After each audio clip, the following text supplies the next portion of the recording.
मैं मंगल करण वीतराग विज्ञान, नमो ताहि जाते भये अरहंतादि महान।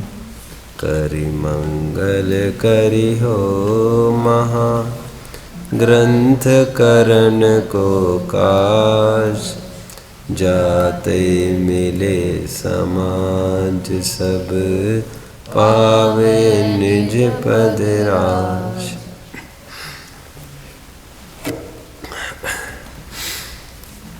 विचारिए,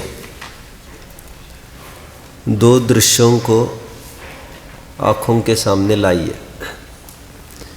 एक तरफ जमीन से बाहर छोटा पौधा उगाया है, संकेत करता है कि अंदर में बीज बोया गया था और आज वही पौधे का रूप धारण किया है। दृश्य एक। इसको फल लगने में तकरीबन 5-6 साल है। और एक तरफ पेड़ है, फला है, फूला भी है, फल गए हैं, बहुत सारे फल है उसके साथ। किसकी कीमत ज़्यादा है?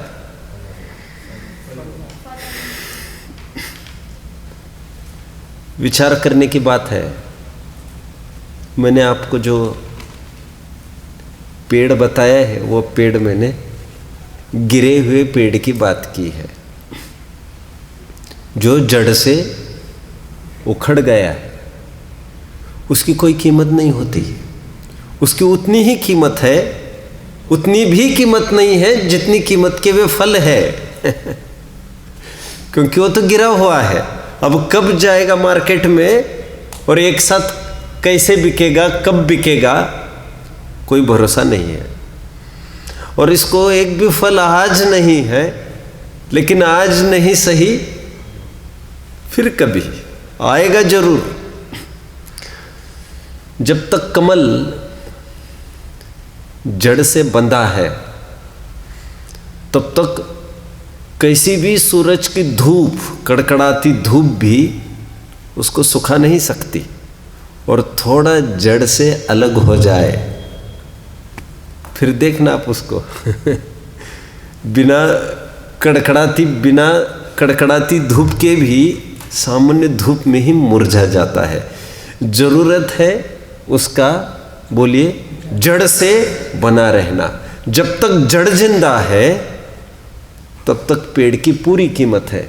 एक बार की बात है, 10वीं पूरी होने के बाद, परीक्षा पूरी हो गई थी, वैसे बहुत कम ही मैं बाहर निकलता था, पुस्तकों से बहुत कम ही बाहर निकलता था। बात घरों की बात कम कर रहा हूँ।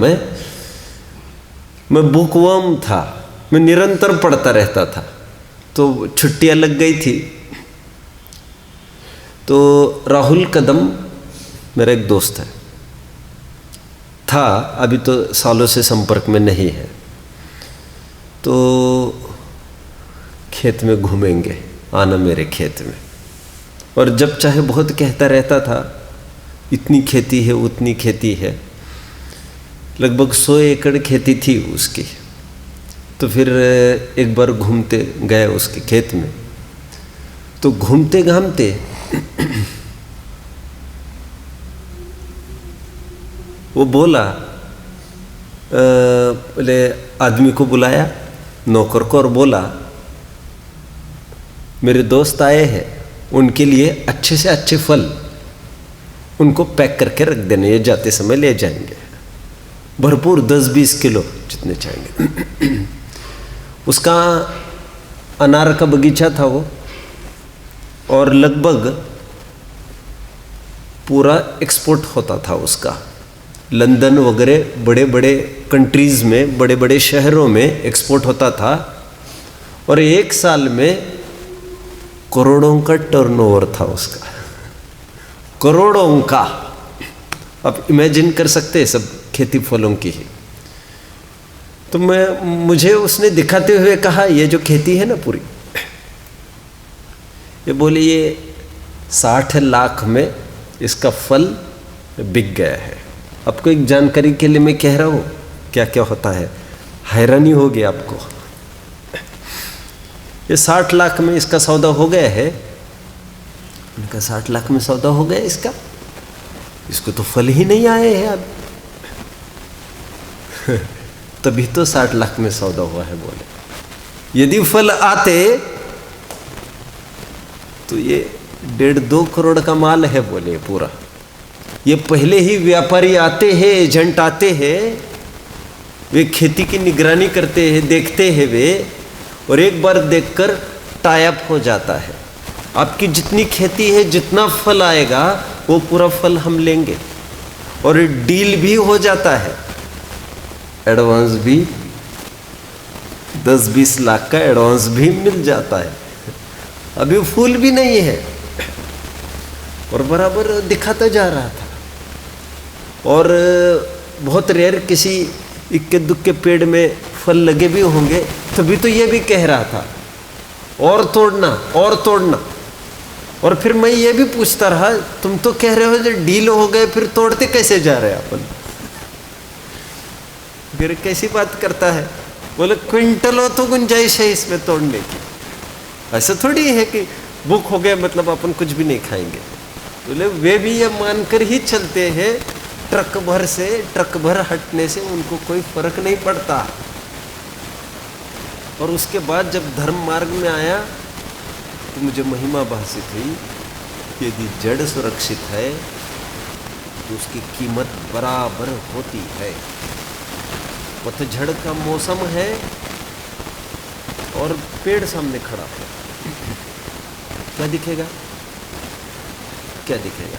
जैसे आज ब्यूटी साइड सीनरी के रूप में वो लगाते हैं, एक शुष्क एक लकड़ी दिख रही है बिना पत्ते की, लेकिन उसकी कीमत है भाई साहब, लाखों की कीमत है उसकी, क्योंकि 2 ही 3 महीने रुकी आप, उसमें पत्ते भी लगेंगे, फूल भी और फल भी, इसकी कीमत है। और आज ही डीलिंग होता है, जिसकी जड़ जिंदा है, फल आज नहीं सही फल आएगा जरूर।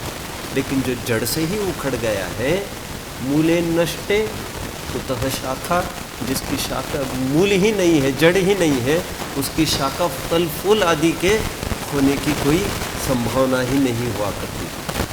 प्रकरण हमारा चल रहा है मिथ्या दर्शन ज्ञान चारित्र के स्वरूप का।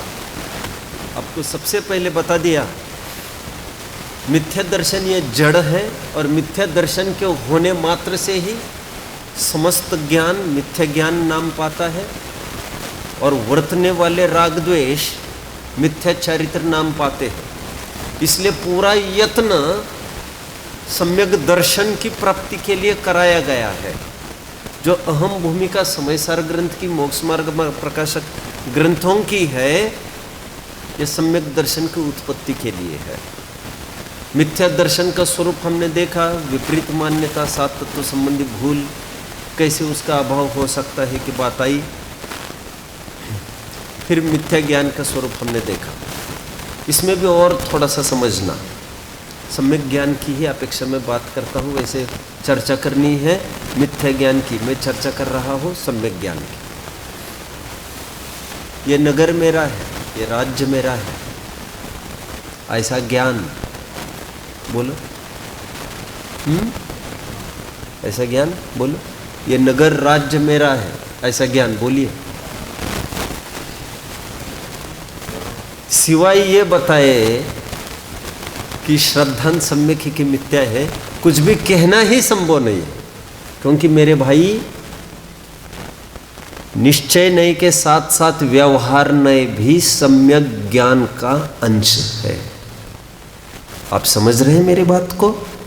और उपचरित असद्भुत व्यवहार नय से ऐसा कहा कि ये राजपाट 6 खंड की विभूति मेरी है, यह कथन सम्यक ज्ञान है। आप इस बात को समझिए थोड़ा सा।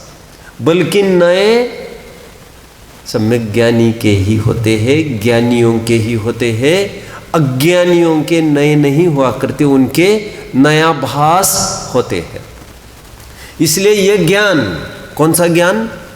ये 6 खंड की विभूति मेरी, ऐसा ज्ञान, यह सम्यक ज्ञान, और शरीर मेरा नहीं ऐसा ज्ञान, वह मिथ्या ज्ञान, ऐसा भी संभव है। कितने जन फॉलो कर रहे हैं? मुझे समझने का प्रयास करना है ना। शरीर मैं नहीं हूं ऐसा ज्ञान मिथ्या ज्ञान कैसे हो सकता है? क्योंकि बात यह कहनी पड़ेगी, सिवाय ये बताए कि उसके साथ वर्तने वाला श्रद्धांत सम्यक है कि मिथ्या है। बोली हुई बात को सम्यक ज्ञान अथवा मिथ्या ज्ञान निर्धारित ही नहीं कर सकते। विशेष बात है, थोड़ा विचार करना। परमाणु भी मेरा नहीं ऐसा कथन भी मिथ्या ज्ञान हो सकता है, और 6 खंड की विभूति का मालिक मैं, बोलिए, यह भी सम्यक ज्ञान होता है, हो सकता है, यदि सम्यक दर्शन साथ में है तो। श्रद्धान ही डिफाइन, डिसाइड, डिस्टाइन करता है कि ज्ञान सम्यक है कि मिथ्या है। आप लोग सब जानते हैं, चक्रवर्ती जब भी 6 खंड की विभूति को जीतने के बाद जब ऋषभाचल पर्वत पर जाता है, प्रशस्ति अपनी लिखने के लिए जब कांकिनी रत्न निकालता है, आप सब जानते होंगे। बाकी वैराग्य की बातें आप सब जानते हैं। पहले हाथ से तो मिटाना पड़ता है। चक्रवर्तियों की अमाप लिस्ट है बड़ी, असंख्य अनगिनत चक्रवर्तियों के नाम है उस पर। उस पर्वत पर चक्रवर्तियों के ही नाम है बस, ओनली। और एक स्पेस खाली नहीं कि जहाँ पर वो अपना नाम लिख सके। किसी को मिटाकर फिर अपना नाम लिखकर फिर उसी कांकिनी रत्न से एक प्रशस्ति लिखता है, मैंने कभी आपको बताया होगा। और उस प्रशस्ति में ये लिखता है, मैं भरत राजा आदिनाथ का पुत्र, इक्ष्वाकु वंश का धारी, शील और कुल में उच्च, फलाना फलाना, जितनी डिग्रीज हैं उनकी, और फिर इतने खंड का मैं मालिक, 6 खंड की विभूति का मैं मालिक, इतनी अक्षौहिणी सेना का मैं मालिक, 9x12 योजन कटक का मैं स्वामी, आदि आदि पूरी अपनी फीचर्स बताता है। मालकियत वहाँ पर दर्ज करता है। यह सब, बोलिए, सम्यक ज्ञान है। क्योंकि मान्यता में एक परमाणु को भी अपना नहीं मानता। झगड़ने के लिए एक पोदनपुर के लिए भी कितनी लाशें बिछा रहा है, कितनी मांगे सूनी कर रहा है, कितनी गोदे सूनी कर रहा है। और ऐसा होने पर भी परमाणु को भी अपना नहीं मानता। एक श्रद्धान का स्तर जो परमाणु को भी अपना मनवाता नहीं, और एक चारित्र का स्तर है जहाँ पर एक परमाणु प्रमाण पोदनपुर को भी छोड़ता नहीं। कितने जन समझ रहे मेरी बात को? मिथ्या ज्ञान का स्वरूप कहा, मिथ्या दर्शन का स्वरूप कहा, फिर मिथ्या ज्ञान का भी स्वरूप हमने देखा। और मैं बता रहा हूँ सम्यक दर्शन सम्यक ज्ञान की तरफ से। आप लोग सब समझ रहे होंगे। आप लोग 6 ढाला की एक बार लाइन को याद कराइए, करिए, बोलिए। इन जुत क्या है? या ही प्रतीति जुत कछुक ज्ञान, सो दुखदायक अज्ञान जान। इसके साथ जो भी कुछ ज्ञान है वो सब मिथ्या ज्ञान जानना। मिथ्या चारित्र की बात करते हैं। देखिए, वैसे प्रकरण तो प्रारंभ हो ही चुका है, 2-3 पीरियड्स बस अपने बाकी है इस चैप्टर के कंप्लीशन के लिए। विचार करना भी, प्रकरण थोड़ा सा समझने का आएगा, आपको थोड़ा सा समझना भी पड़ेगा। 5-10 मिनट के बाद टेबुलर फॉर्म में कुछ बहुत अच्छी चीज़ भी आएगी। उपयोग को थोड़ा बरकरार रखिएगा। देखिए, कोई आदमी है, उसको कुछ काम करने के लिए कहा गया, 6 घंटे में तुमको ये काम करना है। ओके। फिर और एक आदमी को बुलाया, और एक आदमी को बुलाया, ऐसे लगातार आ रहे और 6 घंटे में पर्टिकुलर काम करते जा रहे। एक आदमी ऐसा है जो उतना ही काम करने के लिए, अथवा मान के चलिए 1-2 घंटे में ही बार बार पूछने आ रहे, मैं बैठूं क्या साहब, मैं विश्राम करूं क्या साहब, और मान के चलिए 200 दिन भी उसका काम नहीं हो रहा है, वो ठीक है, थक जाता है वो। क्या तकलीफ है उसके साथ, कोई बताएगा? लैक ऑफ इम्यूनिटी पावर, उसमें प्रतिकारक शक्ति विशेष नहीं है उसकी बॉडी में, जल्दी थक जाता है। तो ऑल ऑफ अ सडन उसको ये नहीं कहा जाता कभी भी क्या कि ठीक है तो थक जाते तो तुम थकते हो तो तुम काम मत किया करो। फिर अब थोड़ा गौर किया होगा घरों में आपने, कोई छोटे भाई बहन यदि होंगे आपके, कोई छोटा होगा और वो बार बार आकर लेट जाता है, तो उसको बड़े लोग ये कहते हैं क्या है तुम्हारी उम्र क्या है, अभी तो बार बार ऐसा आलस करता है, बार बार लेट जाता है, ये क्या तुम्हारी उम्र में कैसी चुस्ती चाहिए। आपने कभी गौर किया होगा? ऐसे उस आदमी को यह बताया जाएगा जो बिल्कुल भी एफिशिएंट नहीं है काम करने के लिए, तो उसको यह बताया जाएगा, यह माना जाएगा इसकी इम्यूनिटी पावर कम है बॉडी की, और कुछ भी खाता है पीता है तो तुरंत उसको पचता भी नहीं है, थोड़ी सी ठंड में निकलता है, उसको तकलीफ भी होती है, इसकी प्रतिकारक शक्ति कम है, इसकी ताकत कम है। तो उसको सबसे पहले क्या कराया जाता है, उसको सप्लीमेंट्री कुछ डाइट दिया जाता है बॉडी को, विच एनहांसेस हिज इम्यूनिटी पावर।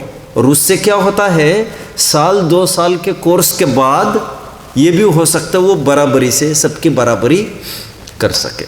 उसकी थकान दूर करने के लिए क्या किया, उसकी इम्यूनिटी पावर बढ़ाई हमने, right.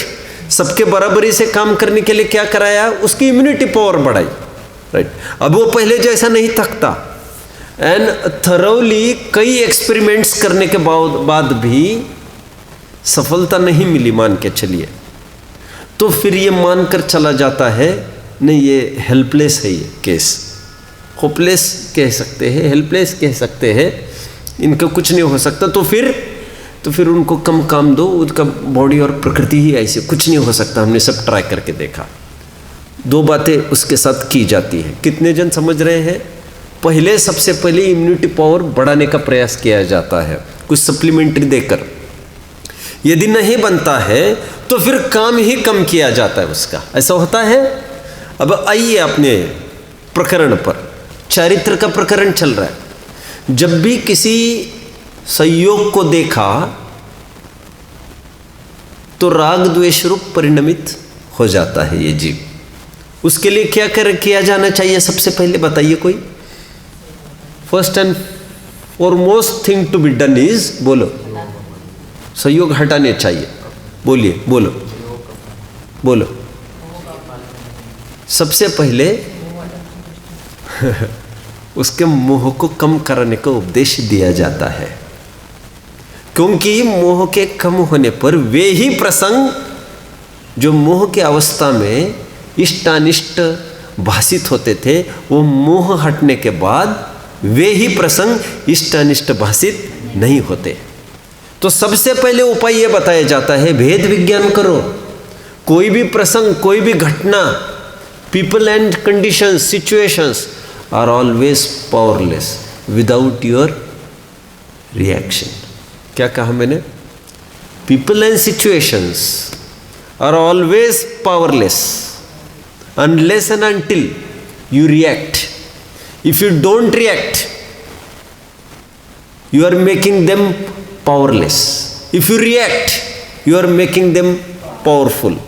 And unka powerful pana is nothing but your powerlessness. Your weakness is their strength. Your strength is their weakness. समझ में आता है क्या कहा? सबसे पहले क्या कराया जाता है?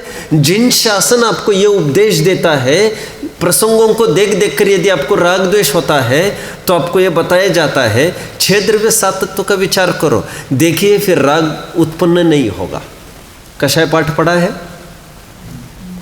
कषाय पाठ पढ़ा है? कषाय कैसे उत्पन्न होती है? मोह के उदय से। बोलिए, जब कोई पदार्थ इष्ट अनिष्ट भाषित होता है तब कषाय उत्पन्न होते। कषाय कैसे मिटती है? तत्वज्ञान के होने से, एक, अथवा भेद विज्ञान। तत्वज्ञान के होने से जब पर पदार्थ इष्ट अनिष्ट भाषित नहीं होता तब कषाय उत्पन्न नहीं होती।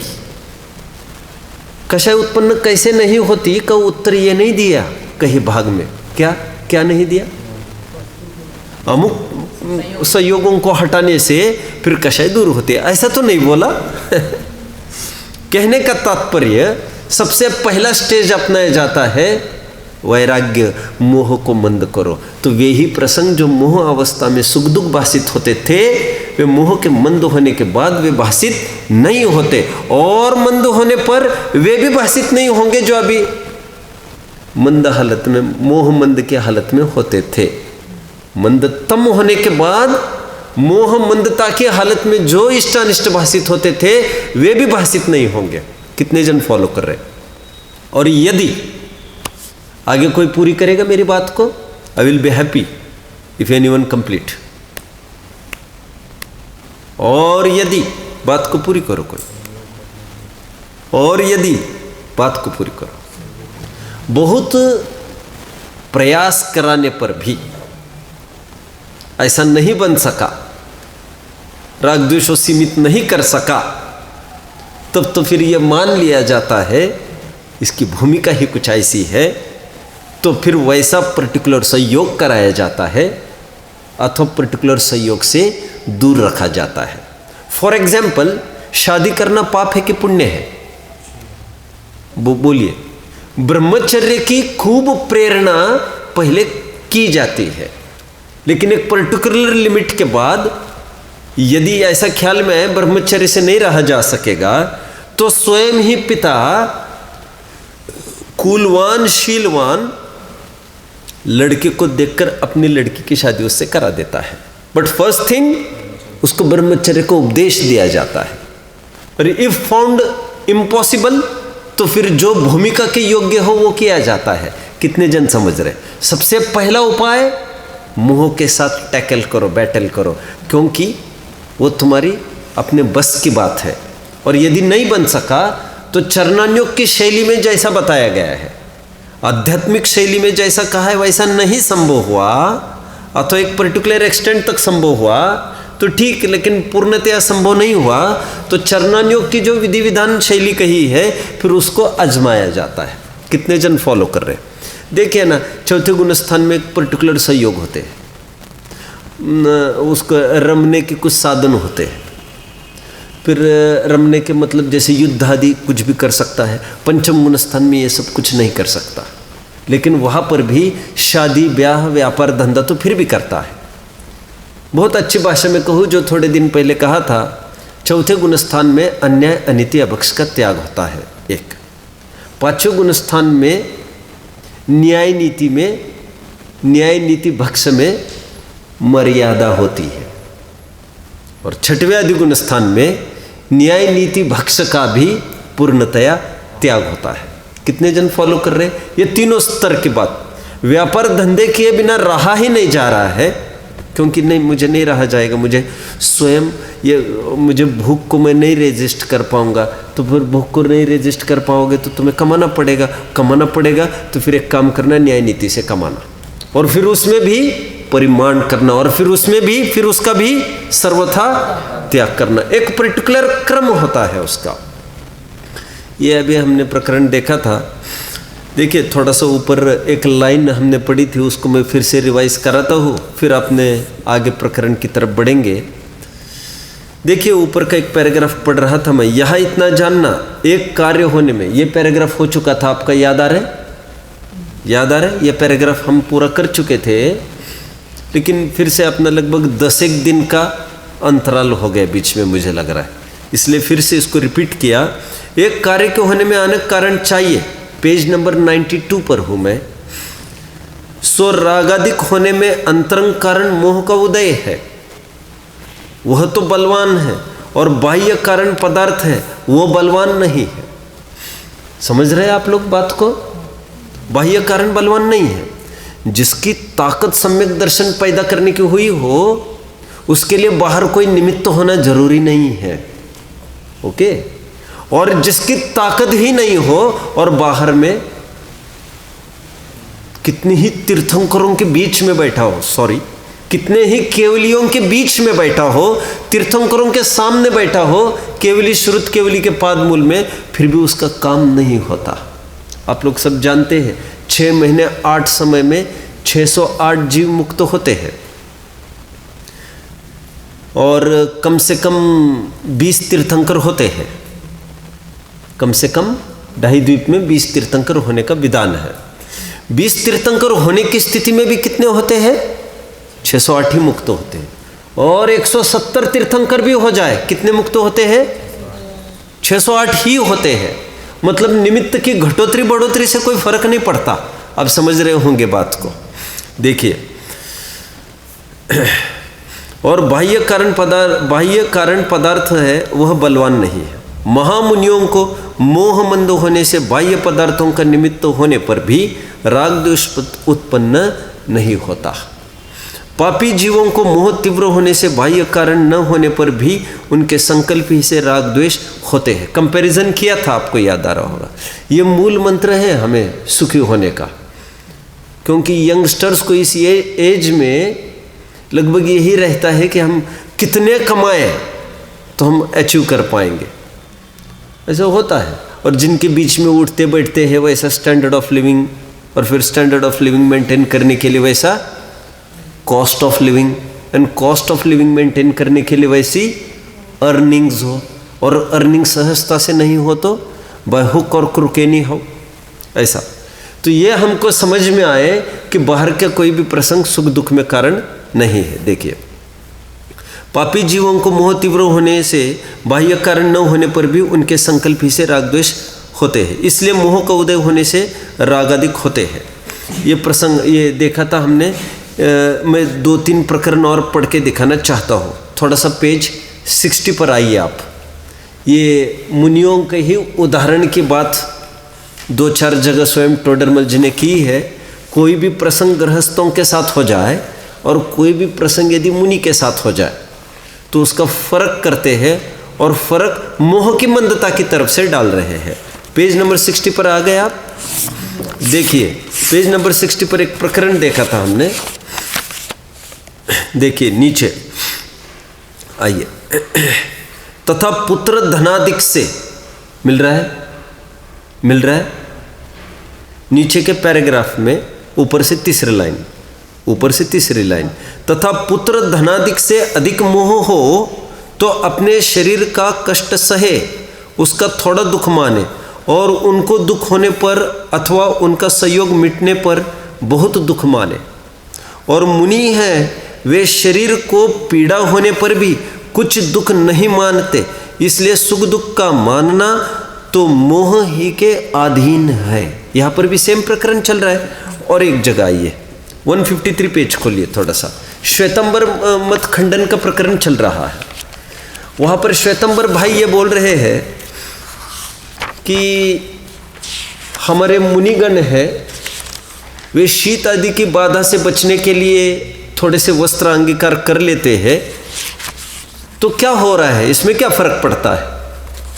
और फिर वस्त्र अंगीकार करते हैं तो उनको ममत्व तो थोड़ी है, ऐसा वहाँ पर बोला जा रहा है। टोडरमल जी उनको आड़े हाथ ले रहे हैं और ये कह रहे हैं तुम कैसी बात करते हो, मुनिराज और वस्त्र, एक लंगोट का भी धारी हो तब भी उसको जिनागम में श्रावक ऐसी ही संज्ञा है।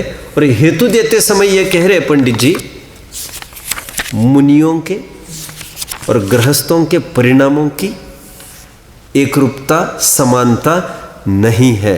मुनियों का मोह मंद हो गया है, इसलिए बाह्य परिस्थितियों का गृहस्थों के साथ बराबरी नहीं कर सकते। आइए देखते हैं।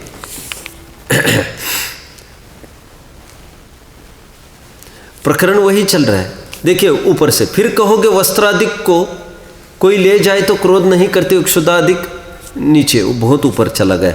परंतु जिस प्रकार धनादिक रखना है उसी प्रकार वस्त्रादिक रखना है। मिल गया बीचों बीच।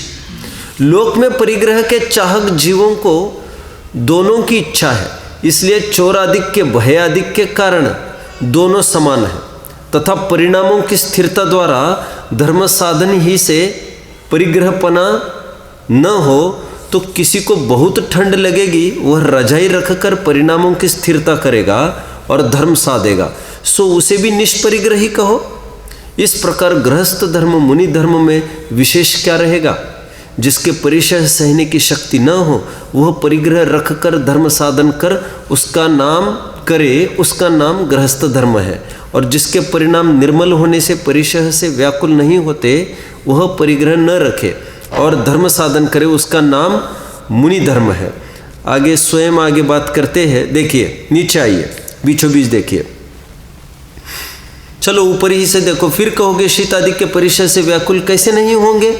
परंतु व्याकुलता तो मोह के उदय के निमित्त से है, और मुनि के छठवें आदि गुणस्थानों में 3 चौकड़ी का उदय नहीं है, और संज्वलन के सर्वघाती स्पर्धकों का उदय नहीं है। फॉलो कर रहे आप? ये लॉजिकली पुट अप कर रही है। कह रहे साहब मुनियों को कैसे दिक्कत नहीं आएगी? आप कह रहे इतनी ठंड में नहीं आएगी, क्योंकि उनका मोह मंद हो गया है, इसलिए उनको बाह्य कुछ भी इष्टानिष्ट नहीं लगेगा। जैसे वेदक सम्यक दृष्टि को सम्यक मोहनी का उदय है, परंतु सम्यक्तों का घात नहीं कर सकता, उसी प्रकार देशघाती संजुलन का उदय परिणामों को व्याकुल नहीं कर सकता। अहो, मुनियों के और दूसरों के परिणामों की समानता नहीं है, और सबके सर्वघाती का उदय है, इसके देशघाती का उदय है। इसलिए दूसरों के जैसे परिणाम होते हैं वैसे इनके कदाचित नहीं होते, मतलब बिल्कुल ही नहीं होते। क्या देखा हमने निष्कर्ष? निष्कर्ष मिथ्या चारित्र का स्वरूप का मूल विषय निष्कर्ष कहना चाहिए। यहाँ पर यह बताया गया कि बाह्य परिस्थितियों से राग द्वेष नहीं होता, और मोह के होने से ही राग द्वेष होता है, इष्टानिष्ट भाषित होता है। इसलिए बाह्य संयोगों को कुछ नहीं करना है, मोह को ही मंद करना है। निष्कर्ष पर हम पहुंचे थे इस प्रकार 92 पर बैक। इस प्रकार पदार्थों में इष्टानिष्ट बुद्धि होने पर जो राग द्वेष रूप परिणमन होता है, उसका नाम मिथ्या चारित्र जानना। यहाँ से थोड़ा सा अटेंशन देना। अभी क्या कहा? इस प्रकार पदार्थों में इष्टानिष्ट बुद्धि होने पर जो राग द्वेष रूप परिणमन होता है, उसका नाम मिथ्या चारित्र जानना। किसी को कुछ कहना है इसमें? किसी को कुछ कहना है? चलिए एक लाइन में और पढ़ता हो। तथा इन राग द्वेषों ही के विशेष क्रोध मान माया लोभ हास्यरति अरति शोक भय जुगुप्सा स्त्रीवेद पुरुषवेद नपुंसक वेद रूप कषाय भाव है, वे सब इस मिथ्या चारित्र ही के भेद है। फिर से यहाँ पर किसी को कुछ कहना है क्या? यहाँ पर किसी को कुछ कहना है? बोलिए। बाह्य कारण बिना, मतलब जैसे इसमें लिखा है स्त्रीवेद पुरुषवेद नपुंसक वेद, ताकि मोह वजह से होता है, फिर बाद में बाह्य कारण। और कोई 2 सोचिए। मिथ्या चारित्र ही के भेद जानना, इस इनका वर्णन पहले किया ही है। देखिए विचारिए थोड़ा सा। अभी टेबल बनेगा, उसके पहले मैं भूमिका बना रहा हूं थोड़ी सी। बोल सकते हो? बोलो। राग द्वेष के होने को यहां पर मिथ्या चारित्र कहा जा रहा है, जबकि राग द्वेष का पर्यायवाची मिथ्या चारित्र नहीं है, अचारित्र है।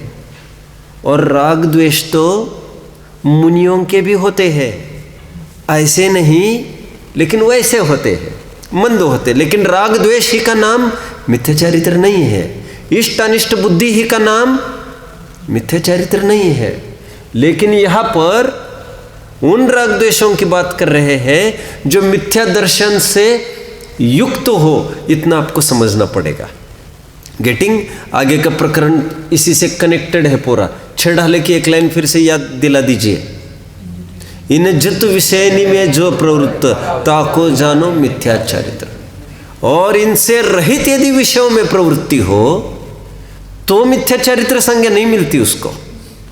इनसे रहित, मिथ्या दर्शन से रहित विषयों में प्रवृत्ति हो तो मिथ्या चारित्र संज्ञा नहीं है उसको। फिर मिथ्या दर्शन के होने न होना ही तय करेगा ये मिथ्या चारित्र है कि नहीं। आगे एक टेबल वैसे पहले बन चुका है शायद, एक टेबल बना था, मिथ्या दर्शन और मिथ्या ज्ञान के पर्यायवाची हम लिख रहे थे, आपको याद आ रहा होगा। हेतु भी लिख रहे थे आगे। मिथ्या दर्शन के अदर्शन ऐसे पर्यायवाची लिखा था, मिथ्या ज्ञान, कुज्ञान, अज्ञान, और हेतु भी लिखे थे। आपको याद आ रहा है वो टेबल? उस टेबल को पूरा करना है आज। मिथ्या चरित्र के 3 पर्यायवाची नाम मैं यहां से गिनाऊंगा, आप थोड़ा सा कंसंट्रेट करिएगा अभी। अचारित्र, अविरति 2, अविरति 3, अव्रत। कितने जन समझ रहे हैं? थोड़ा टेबल बनाने में डोंट मेक हेस्ट, क्योंकि टेबल में थोड़ा सा मैं विशेषता भी बताऊंगा अभी। 3 बातों को मुझे बताइए पहले। कोई मिथ्या चरित्र के 3 नाम पर्यायवाची है, अचारित्र, अविरति और तीसरा अव्रत। अविरति के को ऑब्लिक करके असंयम ऐसा आपको लिखना है। अविरति कहो, असंयम कहो, एक ही बात है। अभी यहां पर ध्यान दीजिए थोड़ा सा। और कॉमनली राग द्वेष कषाय ऐसा ब्रैकेट में लिखना चाहिए। मिथ्या चरित्र के वहां क्या लिखना चाहिए आपको? राग द्वेष, राग हाइफन द्वेष ऑब्लिक कषाय। पकड़ में आ रहा है? अब इसमें भी क्या विचारना चाहिए आपको, बताइए कोई। राग द्वेष और कषाय का अर्थ मिथ्या चरित्र बोला जा रहा है, ऐसा नहीं है, ऐसा नहीं है। राग द्वेष कषाय का पर्यायवाची नाम अचारित्र है, क्योंकि राग द्वेष अर्थात कषाय 10वें गुणस्थान तक चलते हैं, लेकिन यहां पर विशिष्ट राग द्वेष की बात है। विशिष्ट राग द्वेष मीन्स एसोसिएटेड विथ मिथ्या दर्शन की बात करना चाहते हैं। इसीलिए मिथ्या चरित्र का पहला नाम क्या दिया पर्यायवाची? अचारित्र। आप मुझे बताइए चौथे गुणस्थान का नाम क्या बताया? अविरति बताया। ओके, अपन उसको अचारित्र कहे थोड़ी देर के लिए। ओके, अचारित्र चौथे गुणस्थान में कहना अंत्यदीपक है अथवा 5वें गुणस्थान में। आइए चलिए, क्या कहा मैंने? 5वें गुणस्थान को देश विरति कहते हैं। आप 6ठे गुणस्थान को विरति कहते हैं। 6ठे गुणस्थान को विरति कहना वो आदि दीपक है, उसके बाद सब विरति ही विरति है। और चौथे गुणस्थान को अविरति कहना अंत्य दीपक है, वहां तक सब अविरति है। अभी तो मुझे बात वैसे अचारित्र की करनी है। मुझे तो यह कहना था आपको, अचारित्र वैसे पहले, दूसरे, तीसरे और चौथे गुणस्थान में भी है, लेकिन चौथे गुणस्थान को मिथ्या चरित्र नहीं कहते। आपको इतना ध्यान रखना पड़ेगा, यह मिथ्या दर्शन को शामिल करके बात कर रहे हैं। पहला अर्थ लिख रहे हैं अचारित्र, उसका हेतु दिया जा रहा है अचारित्र, स्वरूपाचरण का अभाव होने से लिखने की आवश्यकता नहीं। स्वरूपाचरण नहीं है इसलिए उसको अचारित्र कहते हैं। स्वरूपाचरण नहीं है मतलब स्वरूप में स्थिरता नहीं है, क्योंकि चारित्र की परिभाषा की गई है स्वरूपे चरणम चारित्र। प्रवचन सार की 7वीं गाथा की टीका, चारित्र की क्या परिभाषा की? स्वरूप में रमण करना ही चारित्र है। चारित्र का पर्यायवाची स्वरूपाचरण है। चारित्र का अर्थ स्वरूपाचरण है और स्वरूपाचरण का अभाव वह अचारित्र। और अचारित्र यहां पर किसको बोला जा रहा है? मिथ्या चारित्र को। तो माइंड वेल, यहां पर अचारित्र वैसा वाला नहीं लेना जो कॉमन होता है, मिथ्या दर्शन के साथ वाला लेना। वैसे अचारित्र कौन से गुणस्थान तक होता है? अचारित्र कौन से गुणस्थान तक होता है? फिर से मैं पूछना चाहूँगा। हाँ, कोई बोलेगा, फोकस करेगा, सभी अपेक्षाएं। अचारित्र कौन से गुणस्थान तक होता है? अभी तक मैं क्या कह रहा था? अभी तक मैं क्या कह रहा था? अभी तक अचारित्र कहाँ तक कह रहा था? चौथे तक कह रहा था। लेकिन अचारित्र कहाँ तक कहना चाहिए? 10वें तक। अपेक्षा क्या बताएंगे? सुनिए, लिसन नाउ। एक कर्णान योग के दृष्टिकोण से और एक चरणान योग के दृष्टिकोण से। चरणान योग की दृष्टि से चौथे गुण स्थान तक अचारित्र है, और कर्णान योग की दृष्टि से जब तक यथाख्यात चारित्र नहीं होता तब तक राग द्वेष की कणिका भी है, तब भी वो अचारित्र ही संज्ञा पाएगा। ये आपको अपेक्षा समझना चाहिए। आगे बढ़ना है। हेतु क्या दिया? स्वरूपाचरण का अभाव। इससे कोई ऐसा अर्थ करे, बोलिए, हाँ बोलो, चौथे गुणस्थान में स्वरूपाचरण नहीं होता तो आफत खड़ी हो जाएगी। और एक बार मेरे पास एक जन आए और उन्होंने ये लाइन मुझे दिखाई थी। वे मित्र पक्ष के हैं, कोलारस के, मैं तब खनियाधाना में था। उन्होंने ये लाइन दिखाई थी मुझे, तथा इस मिथ्या चारित्र में स्वरूपाचरण का अभाव है, इसलिए इसका नाम अचारित्र भी कहा है। और इस आधार से वो ये कहना चाहते थे कि चौथे गुणस्थान में स्वरूपाचरण नहीं होता।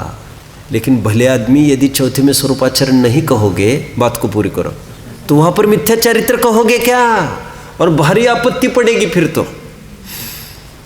तो यहाँ पर अर्थ समझने का इतना ही है। स्वरूपाचरण का अभाव मिथ्या दर्शन से युक्त की बात कर रहे हैं। वैसे चौथे गुणस्थान का में जो चारित्र है उसका नाम स्वरूपाचरण चारित्र, ऐसा बोलो, गोपाल दास जी बरैया ने लिया है। अपने जैन सिद्धांत प्रवेशिका पढ़ा होगा, उसमें चौथे गुणस्थान में स्वरूपाचरण चारित्र कहा है। सम्यक्त्वाचरण चारित्र कुंद स्वामी ने अष्टपौढ़ में कहा ही है। इतना आपके जानकारी में होना चाहिए। आगे बढ़ूं मैं। तथा इस मिथ्या चारित्र में स्वरूपाचरण चारित्र का अभाव है, इसलिए उसका नाम अचारित्र भी कहा जाता है। आगे बढ़ता हूँ। तथा यह वे परिणाम मिटते नहीं हैं। आगे सुनिए, अभी नेक्स्ट देखो, यहाँ पर ध्यान दीजिए अभी थोड़ा सा। अभी दूसरे अर्थ पर अपन आ रहे हैं मिथ्या चारित्र के। अविरति और ऑब्लिक करके क्या लिखा आपने? असंयत। और चरित मोहवश लेसन संयम। आधार तो खूब मिल सकते हैं, चौथे गुणस्थान का ही नाम है, बोलिए, अविरत सम्यक दृष्टि। तो अविरत ही है वो। एक बात ये हुई। अब इसका हेतु क्या देंगे? क्योंकि इसको विरक्ति नहीं है। क्या कहा? ध्यान रखना, अविरति बिकॉज अविरक्ति। हेतु में क्या लिखेंगे? क्योंकि विरक्ति नहीं है। और ऑब्लिक, अविरक्ति को ऑब्लिक करके क्या लिखेंगे? अभी असंयम का हेतु लिखना है। अभी हमको असंयम के हेतु लिखना है, क्योंकि चौथे गुणस्थानवर्ती जीव है, वो 12 प्रकार के असंयम से युक्त है। 12 प्रकार का असंयम कौन सा? 6 प्रकार का इंद्रिय असंयम और 6 प्रकार का प्राणी असंयम। समझ में आया? आगे बढ़ने के पहले अभी थोड़ी सी मैं क्लैरिटी लाना चाहता हूँ विषय में, फिर मैं आगे बढ़ूंगा। यहाँ पर ध्यान दीजिए अभी थोड़ा सा।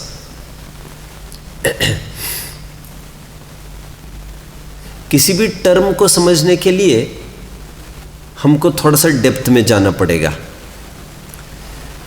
देखिए, चरणान योग क्या कहता है और अध्यात्म क्या कहता है, थोड़ा सा समझिए इस बात को। जैसे अविरति वर्ड है, कौन सा? अविरति। जैसे चरणान योग को बोलना है अविरति के संबंध में, तो वो कैसी बात करता है मैं थोड़े से पहले बताता हूँ आपको। पुरुषार्थ सिद्धि उपाय का आधार लेते हुए मैं बता रहा हूँ, उसमें 2 प्रकार की हिंसा कही है, एक परिणमन रूप हिंसा और एक अविरमण रूप हिंसा। वेरी गुड, आप ये भी जानते हो। वैसे कहाँ सुना आप लोगों ने ये? अच्छा, अब अहिंसा एक विवेचन में कही। ओके, 2 प्रकार की हिंसा है, परिणमन रूप हिंसा और अविरमण रूप हिंसा। गुड, मान के चलिए उदाहरण इसके लिए। आप समझ रहे बेटा? परिणमन रूप हिंसा, अविरमण रूप हिंसा नहीं समझ रहे? अभी बता रहा हूँ मैं। आप ओके, मान के चलिए कोई रात में आज आज रात में दूध नहीं पी पाया, पानी भी नहीं पी पाया मान के चलिए, और वो बाद में ये कहे चलो अच्छा हो गया बच गए, आश्चर्य नहीं हुआ हमको, ऐसा वो बोल रहे हैं। अब बारीकी से समझना बात को। चरनन योग ये कहता है ना ना ना ना, ऐसा नहीं है, कहता है परिणमन रूप हिंसा नहीं हुई हो लेकिन अविरमण रूप हिंसा तो चल रही है उसके, मीन्स परिणमन में नहीं आया होगा उसका पाप, अभिप्राय में पूरा है, पक्का है। वो तो दूध खत्म हो गया था, ये लेट पहुंचा अथवा भूल गया, आंख लग गई, उतने मात्र से काम नहीं होता। परिणमन रूप हिंसा नहीं हुई हो फिर भी अविरति रूप हिंसा चल रही है। अविरमण रूप हिंसा मीन्स अविरति चल रही है, इसलिए अविरमण रूप हिंसा चल रही है। तो क्या करना चाहिए? अविरमण रूप हिंसा से बचने के लिए आपको प्रतिज्ञाबद्ध त्यागी होना चाहिए, आपको प्रतिज्ञा लेना चाहिए कि मैं इसके बाद मरने की कीमत पर भी रात में कभी भी खून समान पानी को नहीं पीऊंगा। रात में पानी का पीना खून पीने के बराबर है। प्रतिज्ञाबद्ध हुआ, मायाचारी छल से नहीं, मरने की कीमत पर भी। अब चरनन योग ये कहता है अब तुम अहिंसक हो, परिणमन रूप ही नहीं अविरमण रूप हिंसा भी अभी तुम्हें नहीं लग रही है। चरनन योग ने तुमको बरी कर दिया आज। अभी अध्यात्म क्या कहते हैं समझिए थोड़ा सा। कर्णन योग और अध्यात्म क्या कहते हैं, सूक्ष्म है थोड़े से। वे ये कहते हैं ऐसा नहीं, ऐसा नहीं। वे कहते माना परिणमन रूप हिंसा नहीं है, माना चरनन योग की अपेक्षा से अविरमण रूप हिंसा भी नहीं हुई है, बट इवन देन तुम्हारा गुणस्थान अभी पांचवा नहीं है, अर्थात दो कषाय चौकड़ी का अनुदय नहीं है। यानी ये क्रिया प्रतिज्ञाबद्ध की क्रिया कहाँ होती है? पंचम में होती है। उदय प्रतिज्ञा को भयो प्रतिमाता को नाम। प्रतिमा पाठ पढ़े? प्रतिमा लाइन बोलेगा कोई? संयम अंश जगो जहा भोग अरुचि परिणाम।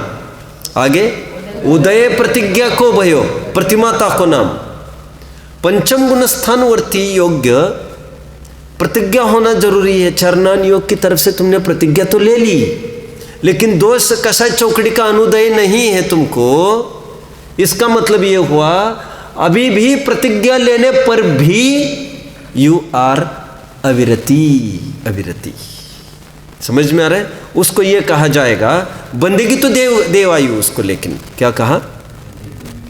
क्योंकि अकाम निर्जरा बाल तपासी दैवस्य। भले ही मिथ्या दृष्टि हो और व्रत संयम पाल रहा हो, अनुव्रत महाव्रत, तब भी देवायु है, तो चौथे गुणस्थान होने पर कैसे नहीं होगा? फिर तो होगा ही होगा। अब फर्क समझ रहे हैं चरनन योग और अध्यात्म का? अब मैं थोड़ा सा और एक अर्थ करके दिखाता हूं आपको। जैसे मुनिगण ऊपर देखकर चल रहे हैं, तो चरनन योग ये कहेगा ये मुनियों का अयत्नाचार है, पाप बंद होगा।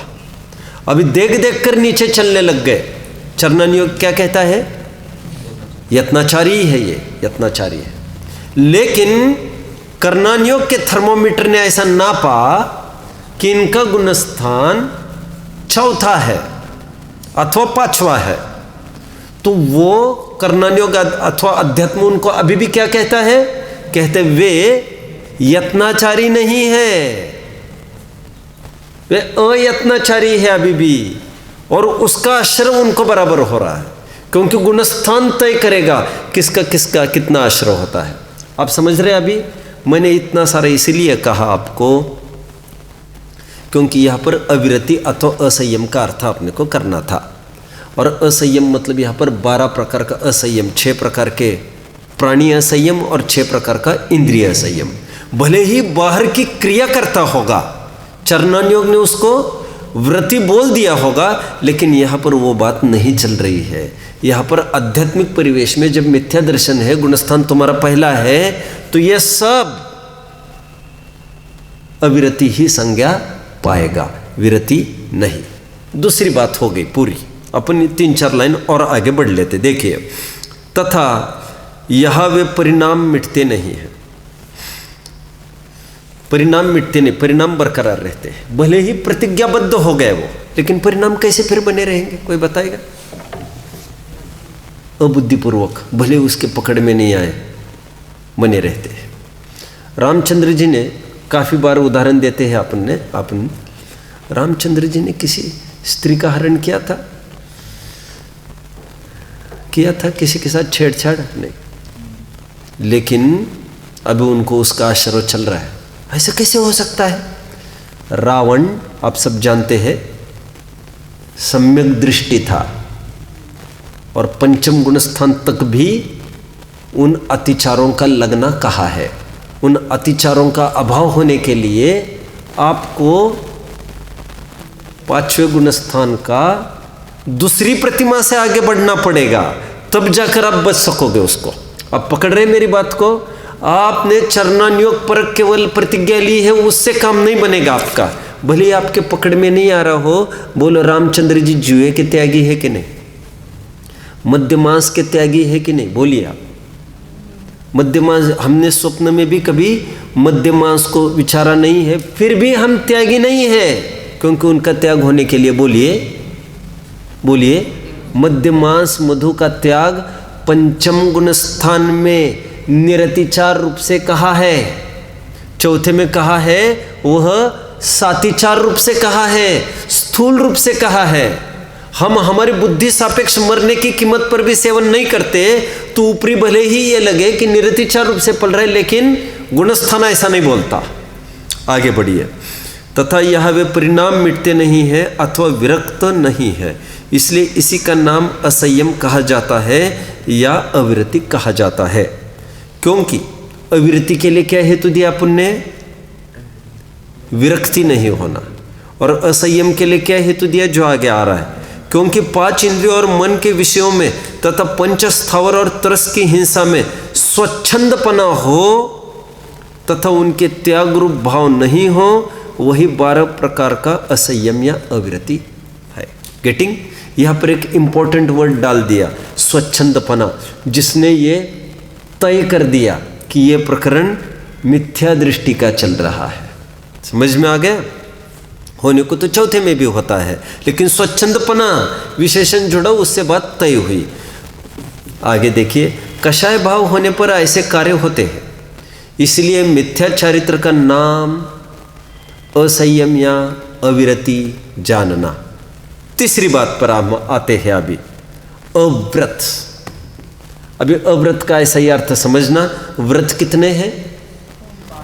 5, क्योंकि पाप होते हैं 5।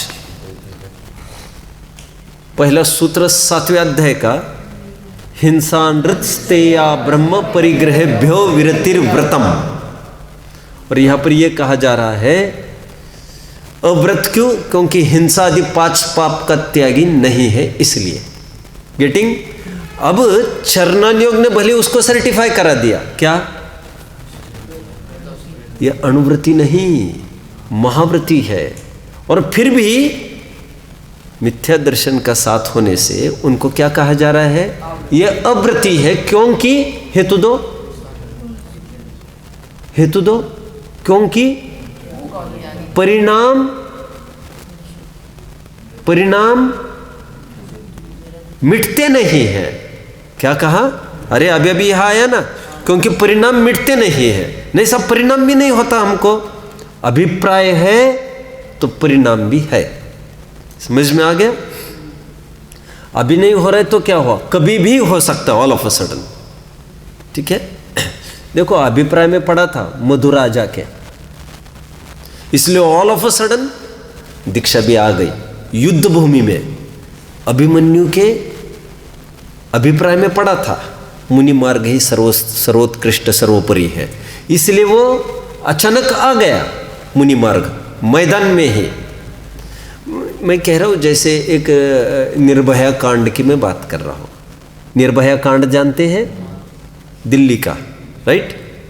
ये जो बस में सफ़र कर रहे थे, जो कुछ लड़कों ने रेप किया था, उन्होंने प्री प्लान किया था? बस में बैठते समय सोचा होगा कोई लड़की होगी तो हम ऐसा करेंगे, सोच कर बैठे थे? All of a sudden it happened. How? अभिप्राय पड़ा था, सुखबुद्धि। जब अभिप्राय है तो उभर कर कभी भी आ सकता है। उभरने के लिए सामने प्रसंग खड़ा हो गया, लड़की है और वो भी अकेली है और दूसरा कोई नहीं है। समझ में आ गया क्या कहा? प्रसंग आने पर जिनके दिमाग में अभिप्राय पड़ा है उनके प्रसंग मिलते ही कार्य कभी भी संपन्न हो सकता है। जांग ठोक कर यह कहने की आवश्यकता नहीं है समझने की हमने आज तक ये काम नहीं किया। अरे प्रसंग आया ही कब तुम्हारे ऊपर? समझ में आता है? जिनके हाथ में अकाउंट हो पूरा वो कह सकता है साहब हमने कुछ फ्रॉड नहीं किया आज तक, लेकिन जिसके हाथ में कुछ है ही नहीं और वो ये बोले हमने आज तक फ्रॉड नहीं। फ्रॉड का अवसर कहाँ है तुमको जो तुम बात कर? अवसर आए और तुम नहीं चिगे तब तो माना जाएगा ये सब बात। मैंने क्यों कहा ये सब? चौथे गुण मिथ्या दृष्टि भले ही बाहर से महावृत्ति दिखता है लेकिन प्रसंग पढ़ने पर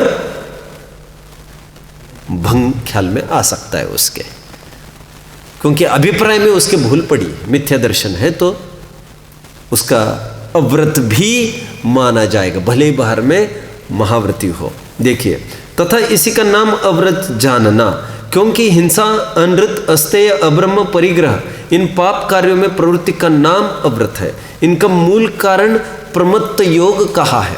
अब प्रमत्त योग का अर्थ चरणन योग क्या करता है? चरणन योग क्या करेगा?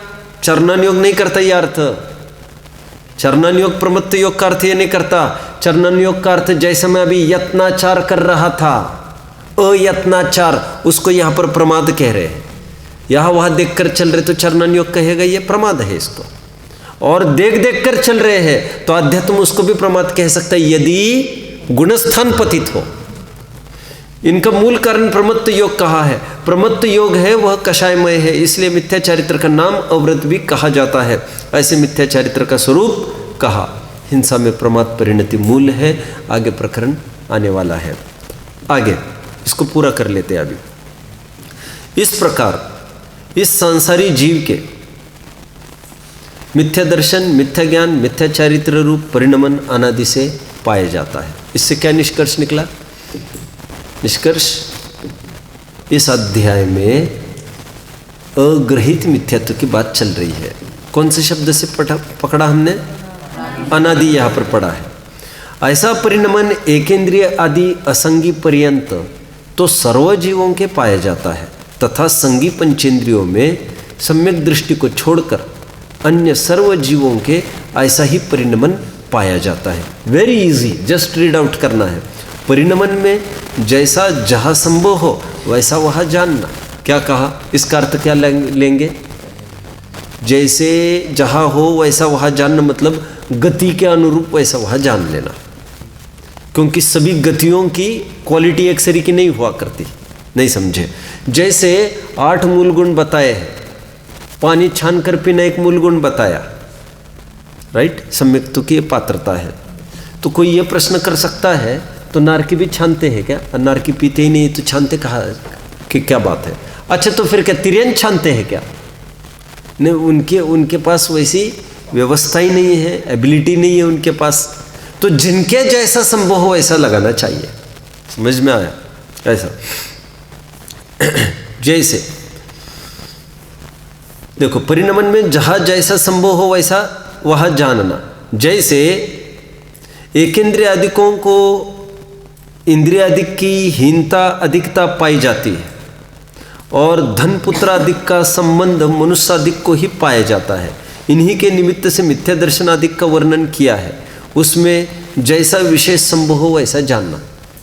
समझ में आए? मेरा घर, मेरा मकान, मेरा दुकान, मेरे गोधन, मेरे सुततीय में सबल दिन आदि जितनी भी बात की 6 ढाल आदि में, वो तो एक इंद्रियों का तो ये संभव ही नहीं है। मेरे गोधन वगैरह की तो क्या बात है उनकी।